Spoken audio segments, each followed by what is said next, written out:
फिर एक बार मुंबई और महाराष्ट्र में दाऊद और दाऊद की गैंग को प्रोटेक्शन देने वाले सरेआम बोल रहे हैं और फिर एक बार अपना सर उठाने का प्रयास कर रहे हैं। मुंबई और महाराष्ट्र के हित के लिए तो अब नवाब मलिक जी के प्रकरण में एफआईआर दाखिल करके इंक्वायरी करना आपका काम बनता है। आप ये करेंगे ऐसा हमारा विश्वास है। जो हाइड्रोजन बॉम्ब की बात करते थे वो लवंगी फटाका भी नहीं लगा पाए। वो लवंगी फटाका लगाने का भी उन्होंने प्रयास किया तो हाथ उनके जल गए। इस प्रकार का चित्र सुबह की प्रेस कॉन्फ्रेंस में माननीय मंत्री नवाब मलिक जी का था। बात तो आप हाइड्रोजन की कर रहे थे, लेकिन माननीय नवाब जी आपका चेहरा देखकर शायद अब आपको ऑक्सीजन की ज़्यादा ज़रूरत पड़ेगी, इस प्रकार का आपका चेहरा भी दिखाई दे रहा था। मुन्ना यादव, हाजी हैदर, हाजी अराफत का भाई समीर वानखेड़े, रियाज भाटी, इंटरनेशनल कॉल, उगाई, थाना में सेटलमेंट, ये सभी जो आरोप करके आपने एक वातावरण निर्माण करने का प्रयास जरूर किया, लेकिन वो असफल रहा, क्योंकि इन सभी चीज़ों का और माननीय देवेंद्र फडणवीस जी का कोई भी संबंध आप ना दिखा पाए, ना उसका पुरावा दे पाए, ना उसका कोई संबंध है। जिस प्रकार के आरोप आपने किए, जिन व्यक्तियों का नाम आपने लिया, जिन घटनाओं के प्रति आपने इंगित किया, उसका और देवेंद्र जी का संबंध लगाने का प्रयास, यानी अकबर बिरबल के कहानी में बिरबल नीचे अग्नि और ऊपर हांडी में बिरयानी, वैसे तो खिचड़ी होती है लेकिन नवाब साहब के लिए बिरयानी पकाने का जो असफल प्रयास था, उस प्रकार का ही वर्णन बिरबल के बिरयानी का किया जा सकता है, उस प्रकार का है। हाजी हैदर, हाजी अराफत और मुन्ना यादव, हाँ ये हमारे कार्यकर्ता है। इनको अलग अलग बोर्ड का चेयरमैनशिप मिला, उसके पहले की सभी कानूनन प्रक्रिया पूरा करके मिला। हाजी हैदर और हाजी अराफत पर कोई गंभीर गुनाह भी नहीं है, और मुन्ना यादव पर जो आरोप है उसकी स्पष्टता स्वयं मुन्ना यादव करेंगे, क्योंकि उसमें भी एनसीपी का कनेक्शन है। और इसके कारण आंदोलन छोड़कर कभी भी कोई गुनाह न करने वाले कार्यकर्ताओं को पार्टी ने पद दिया। जहां तक बात हाजी अराफत के भाई का नाम इन्होंने लिया, इमरान आलम शेख, और जिसको लेकर 14 करोड़ का आरोप उन्होंने किया, वैसे तो 14 करोड़ है नहीं, जाली नोटों का लेकर, वो जाली नोटों के प्रकरण में आरोपी जो इमरान शेख है, वो तभी कांग्रेस का मुंबई का सेक्रेटरी इस पद पर काम कर रहा था, उसको अरेस्ट भी हुआ था। और आज जब नवाब मलिक साहब आरोप कर रहे हैं, तब इमरान आलम शेख ये राष्ट्रवादी कांग्रेस का कार्यकर्ता इस नाते से घूम रहा है। तो डीआरआई ने तब जो एक्शन ली वो भी सही थी, और उसको पॉलिटिकल प्रोटेक्शन देने का काम तब कांग्रेस ने किया था, और आज राष्ट्रवादी कांग्रेस उसको कर रही है।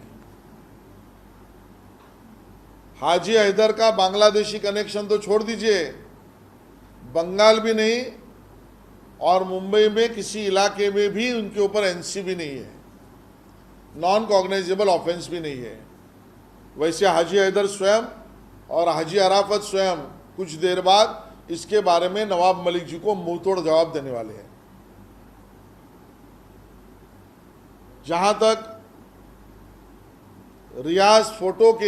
रियाज भाटी का फोटो और उसका आरोप उन्होंने किया, उस पर हम स्पष्ट करना चाहते हैं, माननीय प्रधानमंत्री जी का कार्यालय या माननीय प्रधानमंत्री जी का कार्यक्रम इससे रियाज भाटी का ना कोई संबंध है ना कोई संपर्क है, और इसके लिए ही शायद स्वयं नवाब मलिक जी ने कहा कि हम आरोप लगाना नहीं चाहते। और फोटो दिखाने की अगर बात है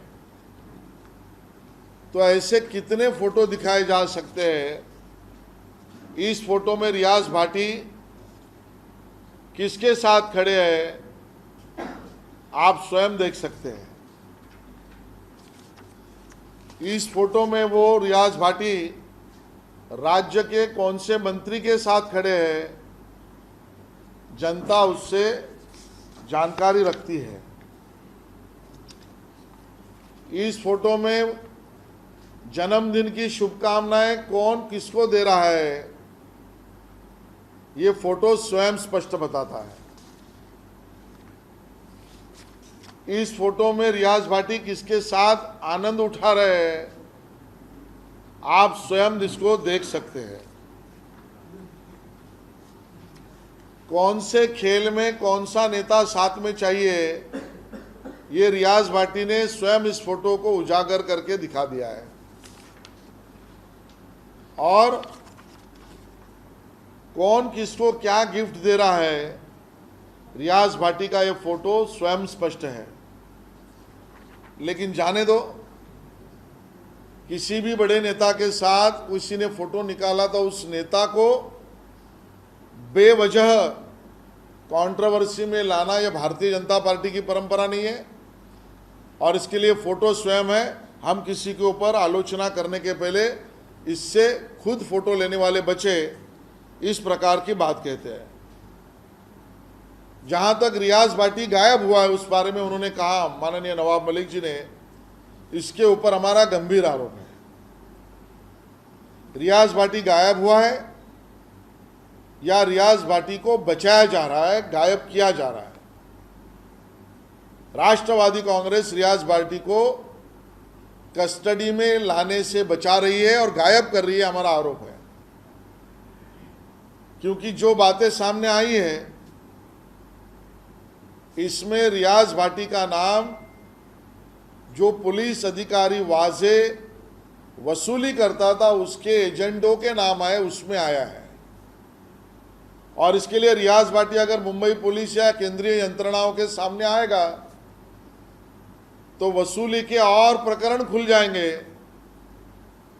और इसके लिए रियाज भाटी को गायब करने का काम तो राष्ट्रवादी कांग्रेस ने नहीं किया है ना, ये हमारा आरोप उनके ऊपर है। एक बड़ी संगीन साजिश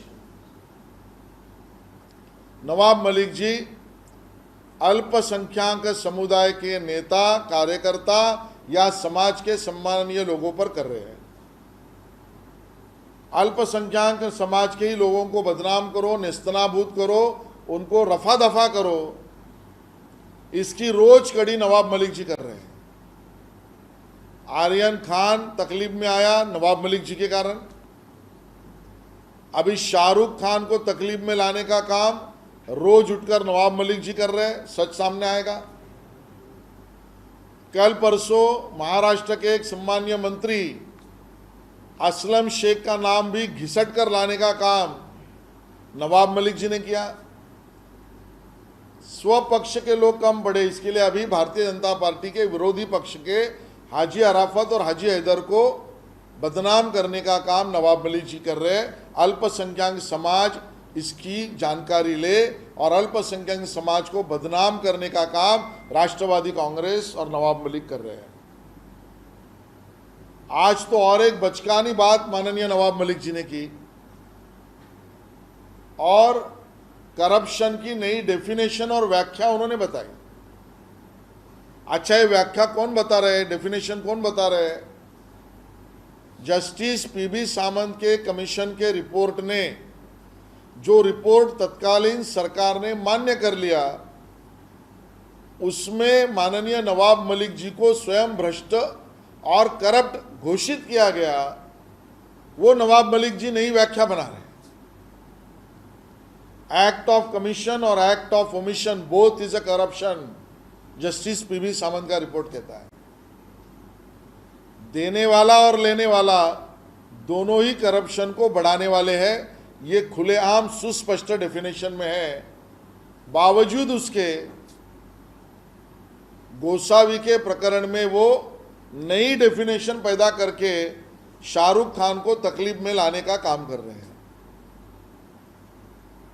इस नए डेफिनेशन के साथ आगे बढ़कर कोई एक नया कानून का पुस्तक नवाब मलिक जी न लिखे, ये हमारी चिंता है। रोज का उनका बदलता चेहरा देखकर हमें सच्ची में लग रहा है कि कहीं ना कहीं मानसिक संतुलन नवाब मलिक जी खो न दे, और अपना उस बारे में चिंता हम जाहिर कर रहे हैं। जहां तक फिर मूल विषय पर हम आना चाहते हैं कि ये सरदार शाह वली खान जो 1993 के बॉम्ब ब्लास्ट का आरोपी सिद्ध हो चुका है, उसके ऊपर आरोप थे बॉम्बे स्टॉक एक्सचेंज और बीएमसी के बिल्डिंग में रेकी कर बम कैसे लगाया जा सकता है। टाइगर मेमन के साथ जिसने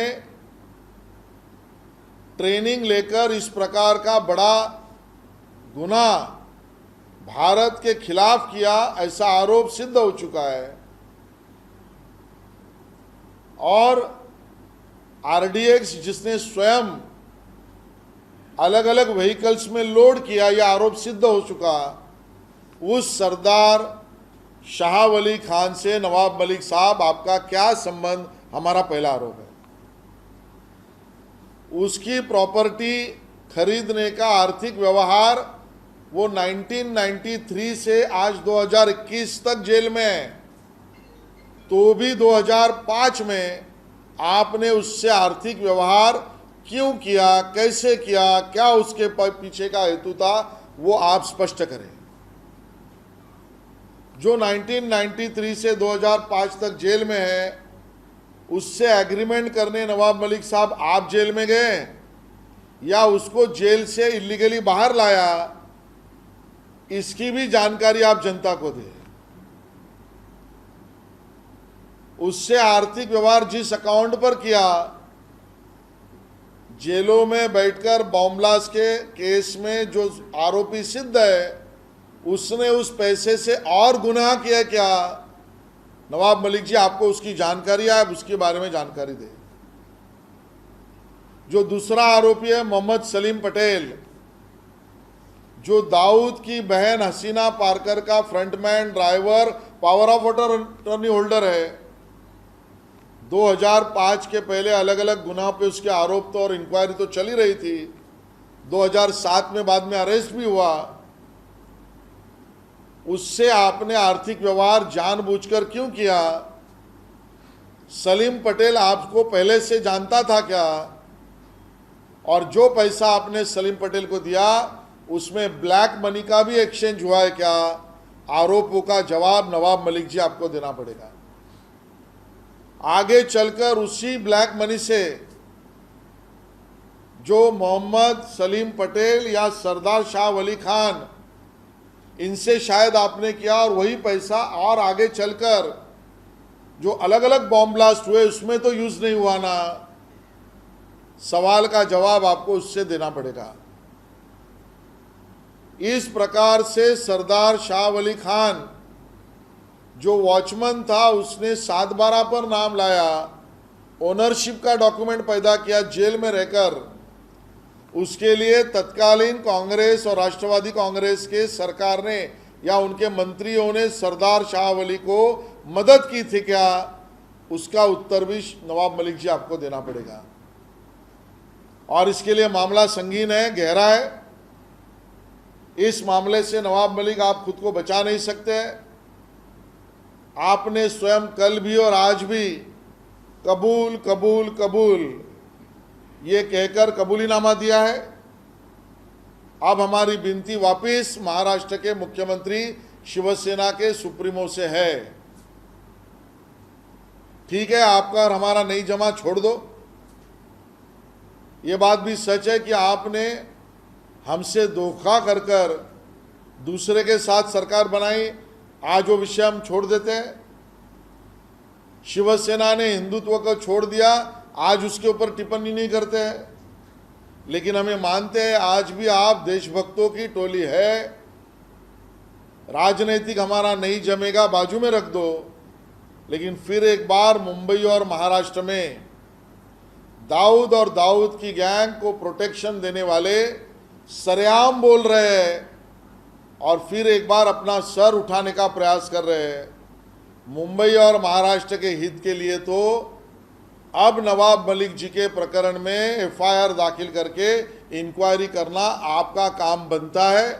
आप ये करेंगे, ऐसा हमारा विश्वास है।